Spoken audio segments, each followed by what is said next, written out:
नमः शिवाय। नमस्कार दोस्तों, आपका हमारी यूट्यूब चैनल धार्मिक कथाएं और कहानियां में स्वागत है। आज मैं आपको सोमवार व्रत की संपूर्ण कथा सुनाऊंगी।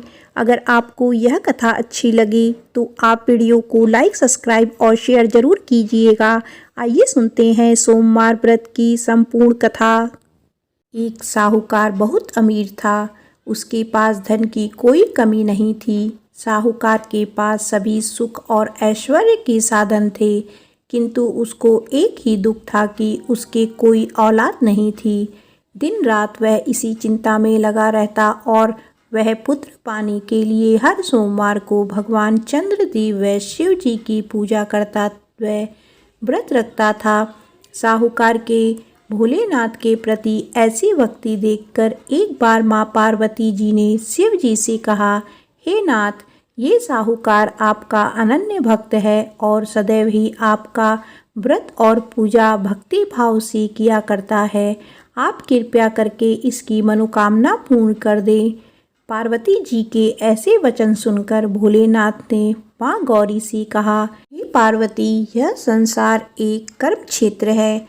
यहाँ जो भी जैसा कार्य करता है उसे वैसा ही फल मिलता है, अर्थात जैसा कार्य मनुष्य करता है वैसे ही परिणाम भोगता है। किंतु माता पार्वती आग्रह पूर्वक बोली, हे महादेव, यह आपका अनन्य भक्त है। यदि इसको कोई भी दुख हो तो आपको इसे अवश्य दूर करना चाहिए। यदि आप अपने भक्तों की मनोकामनाएं पूरी नहीं करेंगे तो क्यों कोई मनुष्य आपकी भक्ति, सेवा व पूजा करेंगे। पार्वती जी के इस आग्रह को सुनकर शिवजी ने कहा, हे शिवे, इस साहूकार के कोई पुत्र नहीं है। इसी कारण यह दिन रात चिंतित व दुखी रहता है। इसके भाग्य में संतान न होने पर भी मैं इसे पुत्र प्राप्ति के लिए वरदान देता हूँ, किंतु इसका पुत्र केवल 12 वर्ष तक ही जीवित रह सकता है। इसके बाद वह मर जाएगा। इससे अधिक मैं इस साहूकार के लिए कुछ नहीं कर सकता। यह सब बातें साहूकार सुन रहा था। उसे यह सारी बातें सुनकर ना कोई खुशी हुई और ना ही कोई दुख। वह पूर्वत शिव जी की पूजा व व्रत करता रहा। कुछ समय पश्चात साहूकार की पत्नी गर्भवती हो गई और 10वें महीने में उसने एक बहुत ही सुंदर पुत्र को जन्म दिया। साहूकार के घर में बहुत खुशियां मनाई गई, किंतु साहूकार अपने पुत्र की 12 वर्ष की उम्र जानकर कोई खुशी प्रकट नहीं की और इस संबंध में किसी को कोई भेद भी नहीं बताया। वह बालक धीरे धीरे बड़ा होने लगा। जब वह बालक 11 साल का हो गया तो बालक की माता ने साहूकार से उसके विवाह के लिए कहा, किंतु साहूकार ने कहा कि मैं इसे काशी जी पढ़ने भेजूंगा। साहूकार ने अपने साले को बुलाकर कहा कि तुम इस बालक को काशी पढ़ाने ले जाओ और इसे विधिवत शिक्षा ग्रहण कराओ। साहूकार ने उसको बहुत सा धन देकर कहा कि रास्ते में जहाँ कहीं भी ठहरो वहाँ यज्ञ और ब्राह्मणों को भोजन कराते जाना। इस प्रकार वह दोनों मामा भांजे रास्ते में यज्ञ करते, दान देते और ब्राह्मणों को भोजन कराते जा रहे थे। रास्ते में एक शहर पड़ा। उस शहर में राजा की कन्या का विवाह था। एक अन्य राजा का लड़का बारात लेकर आया था, लेकिन वह एक आंख से काना था। लड़के के पिता को इस बात की चिंता थी कि वर को देखकर कन्या के माता पिता विवाह में किसी प्रकार की अड़चन न डालें। इसी कारण जब उन्होंने साहूकार के अति सुंदर बेटे को देखा तो उसके मन में विचार आया कि क्यों ना इस लड़के से विवाह का कार्य पूर्ण करा लिया जाए। यह विचार कर उसने लड़के और उसके मामा से कहा कि यदि आप फेरी व कन्यादान का कार्य पूर्ण करा देंगे तो आपकी बड़ी कृपा होगी और हम आपको बहुत सारा धन देंगे। साहूकार के लड़के और उसके मामा ने इस बात को स्वीकार कर लिया। विवाह का काम भली प्रकार से पूरा हो गया। जब वह लड़का जाने लगा तो उसने चुपके से राजकुमारी की चुनरी पर लिख दिया कि तेरा विवाह मेरे साथ हुआ है, लेकिन जिसके साथ तुझे भेजा जाएगा वह एक काना है मैं काशी जी को जा रहा हूँ। राजकुमारी ने जब इस प्रकार लिखा पाया तो उसने कान्हे राजकुमार के साथ जाने से इनकार कर दिया और कहा, यह मेरा पति नहीं है। मेरा विवाह जिसके साथ हुआ है वह काशी जी गया है। राजकुमारी के पिता ने यह सब बात जब सुना तो उसने अपनी कन्या को विदा करने से इनकार कर दिया। बारात वापस चली गई। उधर साहूकार का लड़का और उसका मामा काशी जी पहुँचे, जहाँ लड़के ने पढ़ना शुरू किया तथा अपना अतिरिक्त समय मामा भांजे यज्ञ आदि दान में व्यतीत करने लगे। इस प्रकार कई महीने बीत गए। जब लड़का 12 साल का हुआ तो उस दिन लड़के के मामा ने यज्ञ का आयोजन कर रखा था। अचानक ही लड़के की तबीयत खराब हो गई। लड़के के मामा ने कहा कि अंदर जाकर सो जाओ। लड़का अंदर जाकर सो गया। थोड़ी देर पश्चात लड़का मर गया। जब लड़के के मामा ने देखा कि वह मर गया है तो वह बहुत दुखी हुआ। उसने सोचा कि पहले यज्ञ पूरा कर लूं तब कुछ सोचूंगा। लड़के के मामा ने यज्ञ पूरा किया और फिर रोना आरंभ कर दिया। वह बहुत जोर जोर से रो रहा था। संयोगवश शिवजी और पार्वती जी उधर से जा रहे थे। पार्वती जी ने भगवान भोलेनाथ से कहा, हे नाथ, कोई दुखी व्यक्ति रो रहा है, उसके कष्टों को दूर करो। तब शिवजी और पार्वती जी वहां पहुँचे। उन्होंने वहां देखा कि वहां एक लड़का मरा हुआ पड़ा है। तब पार्वती जी ने देखते ही लड़के को पहचान लिया।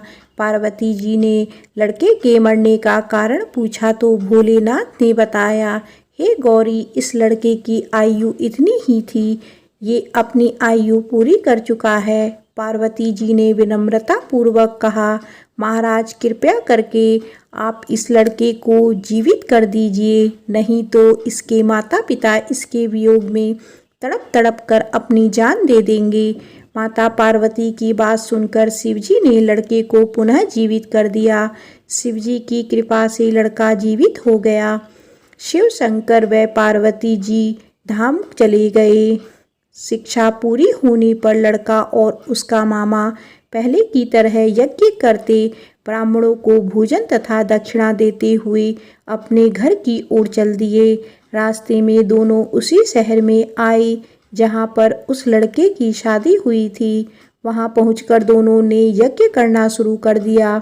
जब वे दोनों यज्ञ कर रहे थे तो उस लड़के के ससुर यानी वहाँ के राजा ने, जो उधर से घोड़े पर बैठकर अपने सेवकों के साथ जा रहा था, ने लड़के को पहचान लिया। राजा ने महल में ले जाकर दोनों की खूब सेवा की। कुछ समय बाद राजा के महल में रहने के बाद लड़के ने राजा से जाने की आज्ञा ली। राजा ने अपनी लड़की को लड़के के साथ विदा किया और साथ में बहुत सारा धन व दास दासियां भी भेज दी। जब वे अपने शहर में आए तो लड़के के मामा ने कहा, पहले मैं तुम्हारे माता पिता को तुम्हारे आने की खबर सुना आता हूँ, तब तक तुम पत्नी सहित यहाँ आराम करो। ऐसा कहकर लड़के का मामा साहूकार को अपने पुत्र के आने की खबर देने चला गया। घर आकर उसने देखा कि उसकी बहन और बहनोई छत पर बैठे हुए हैं। उन्होंने यह प्रण कर रखा है कि यदि उनका बेटा जीवित लौट आया तो वह छत से नीचे उतर आएंगे, नहीं तो छत से कूदकर अपने प्राण त्याग देंगे। इसके लड़के के मामा ने जब यह समाचार उन्हें सुनाया कि उनका लड़का जीवित लौट आया है तो उन्हें विश्वास नहीं हुआ। तब लड़के के मामा ने शपथ खाकर कहा कि आपका पुत्र अपनी स्त्री और बहुत से धन और दास दासियों सहित घर आया है। तब साहूकार और उसकी पत्नी छत से नीचे उतर आए तथा प्रसन्नता के साथ अपने बेटे और बहू का स्वागत किया। सभी प्रसन्नता के साथ रहने लगे। इस प्रकार भक्ति भाव से जो भी प्राणी सोमवार के व्रत का पालन करता है तथा प्रेम पूर्वक इस कथा को सुनता या पढ़ता है तो उसके सभी कष्ट दूर होते हैं, सभी मनोकामनाएं पूर्ण होती हैं और इस लोक में सभी सुख सुविधाओं को भोगकर अंत में उसे शिवलोक की प्राप्ति होती है। इस प्रकार सोमवार के व्रत को 16 सोमवार तक करें, फिर उद्यापन करें। इस व्रत के प्रभाव से मानव को सभी प्रकार के सुखों की प्राप्ति होती है। बोलो उमापति शंकर भगवान की जय, माता पार्वती की जय। आइए सुनते हैं 16 सोमवार व्रत कथा। भगवान शिव अपनी पत्नी पार्वती के साथ एक बार घूमते हुए धरती के अमरावती शहर पहुँचे। वहाँ शिव जी का एक बड़ा सा मंदिर राजा ने बनवाया था। शिव पार्वती दोनों को वह मंदिर पसंद आया, इसीलिए दोनों वहीं रहने लगे। कुछ दिनों बाद माँ पार्वती ने भोलेनाथ से कहा, प्रभु मुझे चौसर खेलने की इच्छा है। भगवान ने सारा इंतजाम किया और दोनों आराम से चौसर खेलने लगे। तभी वहाँ मंदिर के पुजारी आ गए। पुजारी को आता देख माँ पार्वती ने पूछा, आप बताइए हम दोनों में से कौन यह खेल जीतेगा। जवाब में उन्होंने कहा, महादेव ही जीतेंगे। जैसे ही चौसर का खेल खत्म होने लगा तो पार्वती माँ जीत गई। माता पार्वती ने पुजारी की बात गलत साबित होने पर उन्हें झूठ बोलने की सजा के रूप में श्राप देकर कोढ़ी बना दिया। फिर पार्वती शिव के साथ कैलाश लौट गई। अब लोग उस कोढ़ी पुजारी से दूर भागने लगे। राजा ने भी उसे मंदिर के कार्य से मुक्त करके किसी दूसरे ब्राह्मण को मंदिर का पुजारी नियुक्त कर दिया। कोढ़ी पुजारी भी उसी मंदिर के बाहर बैठकर अपने लिए भिक्षा मांगने लगा। कुछ दिनों बाद उस मंदिर में स्वर्ग से अप्सराएं आईं। पुजारी को देखकर उन्होंने उनकी हालत का कारण पूछा। उसने माँ पार्वती द्वारा मिले श्राप के बारे में उन्हें बता दिया। सारी बातें जानने के बाद अप्सराओं ने पुजारी को पूरे 16 सोमवार तक विधिवत व्रत रखने के लिए कहा। पुजारी को इस पूजा की विधि नहीं पता थी, तो उसने अप्सराओं से इसके बारे में पूछा। उन्होंने बताया कि हर सोमवार को सूर्य उदय से पहले उठना होगा। फिर नहाकर साफ कपड़े पहनने के बाद गेहूं के आटे से 3 अंग बनाना। उसके बाद घी से दीपक जलाते हुए गुड़, बेलपत्र, अक्षत, नैवेद्य, फूल, चंदन, जनेऊ लेकर संध्या के समय सूर्यास्त से पहले प्रदोष काल में भोले बाबा की पूजा करना। पूजा करने के बाद एक अंग शिव शंभू को अर्पण करना और एक खुद ग्रहण करना। उसके बाद बचे हुए अंग को आसपास के लोगों में प्रसाद के रूप में बांट देना। इस तरह पूरे 16 सोमवार करने के बाद 17वें सोमवार को आटा लेकर उसकी बाटी बनाना। फिर उसमें घी के साथ गुड़ डालकर चूरमा तैयार करना। इसका शिव जी को भोग लगाकर इसे आसपास मौजूद सभी लोगों को प्रसाद के रूप में बांटना। इस तरह से व्रत करने से भगवान शिव तुम पर प्रसन्न होकर कोढ़ की समस्या दूर कर देंगे। ये सारी बातें बताकर सभी अप्सराएं स्वर्ग लौट गई। उनके लौटने के बाद पुजारी ने हर सोमवार को विधिवत व्रत और पूजन किया। 16 सोमवार पूरा करने के बाद 17वें सोमवार को सबको प्रसाद बांटते ही उसके कोढ़ की समस्या दूर हो गई। पुजारी के ठीक होने पर राजा ने दोबारा उस मंदिर में पूजा पाठ करने का जिम्मा उसे सौंप दिया।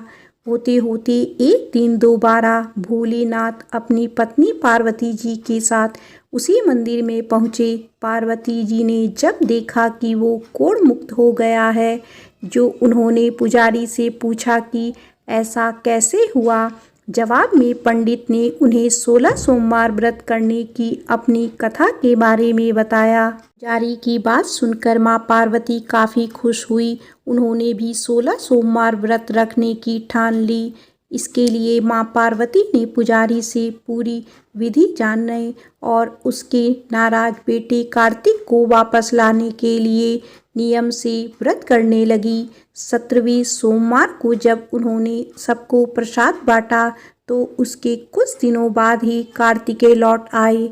उन्होंने माँ पार्वती के पास पहुंचकर पूछा, माता अचानक कुछ हुआ कि मेरा सारा गुस्सा ही खत्म हो गया, क्या आपको कोई उपाय किया था। जवाब में पार्वती जी ने 16 सोमवार के व्रत की कथा सुनाई।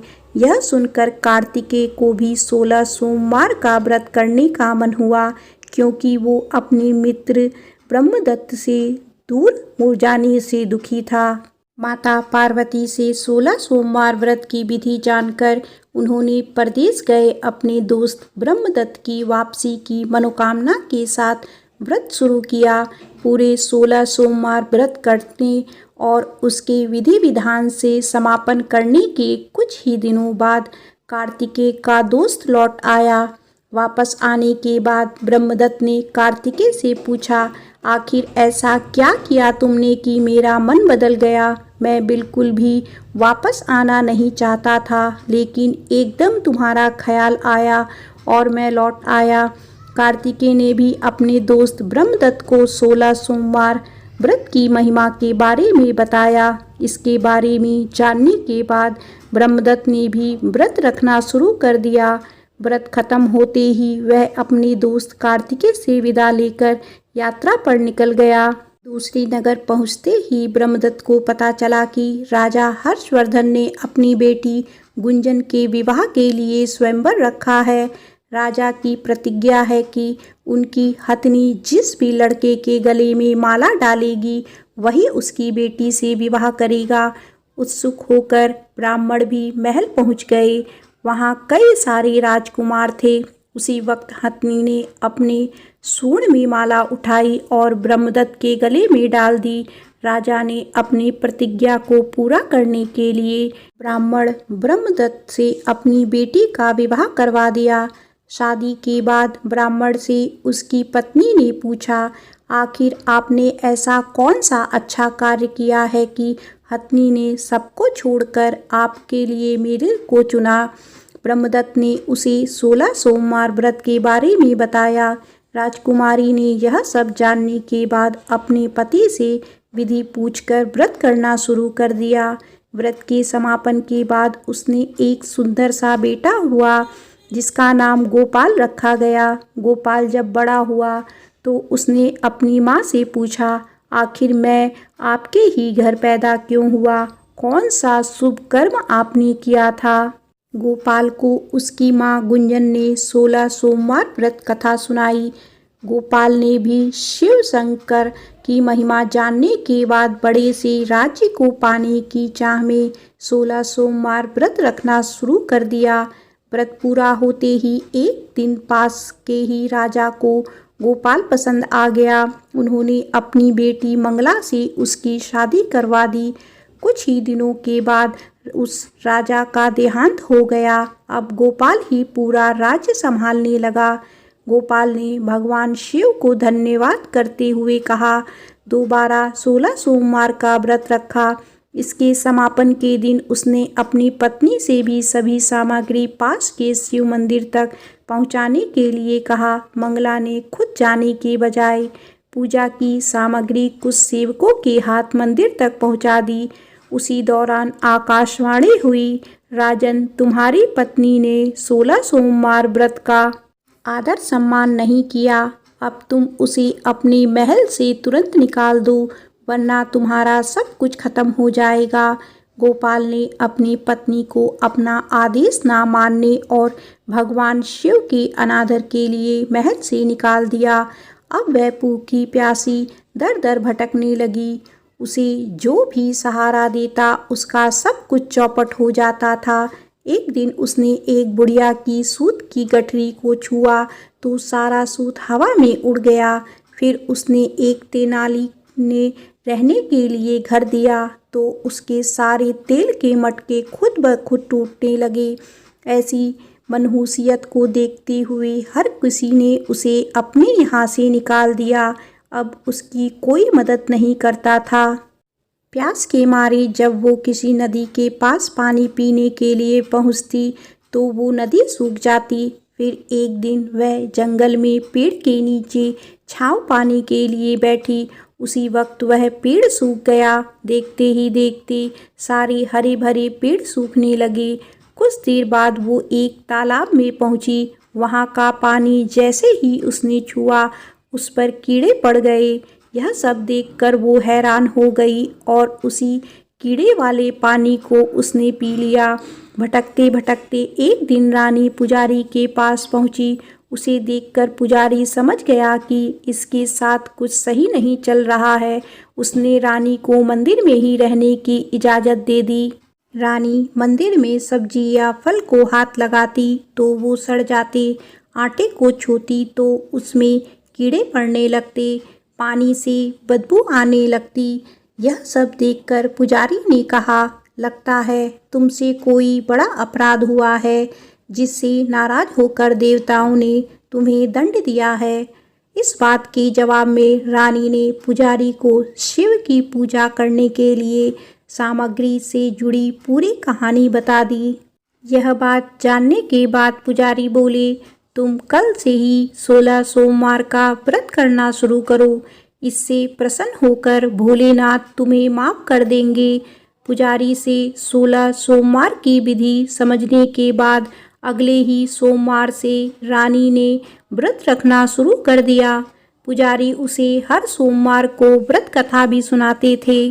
17वें सोमवार को जैसे ही रानी ने अपने व्रत का समापन किया, वैसे ही राजा को अपनी पत्नी की याद आई।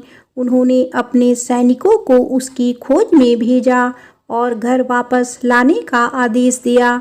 सैनिकों को जब पता चला कि वो मंदिर में रह रही है, तो उन्होंने रानी को अपने साथ चलने की प्रार्थना की। तभी पुजारी वहां पहुंचे और सैनिकों को वापस महल लौटने के लिए कहा। राजा को जब पता चला कि उसकी पत्नी मंदिर में है, तो वो उसे लेने के लिए वहां पहुंचे। उन्होंने पुजारी से माफ़ी मांगी और सब कुछ बताया। पुजारी ने भी कहा कि यह सब भोले का प्रकोप था, आप अपनी पत्नी को ले जाइए। राजा और रानी के महल पहुंचते ही वहां खुशियां मनाई जाने लगी। खुशी के मारे राजा ने पूरे नगर में मिठाई बंटवाई और ब्राह्मण व निर्धनों को खूब दान दिया। अब रानी महल में भगवान शिव की पूजा और 16 सोमवार का व्रत रखते हुए खुशी खुशी रहने लगी। प्रेम से बोलो उमापति शंकर भगवान की जय।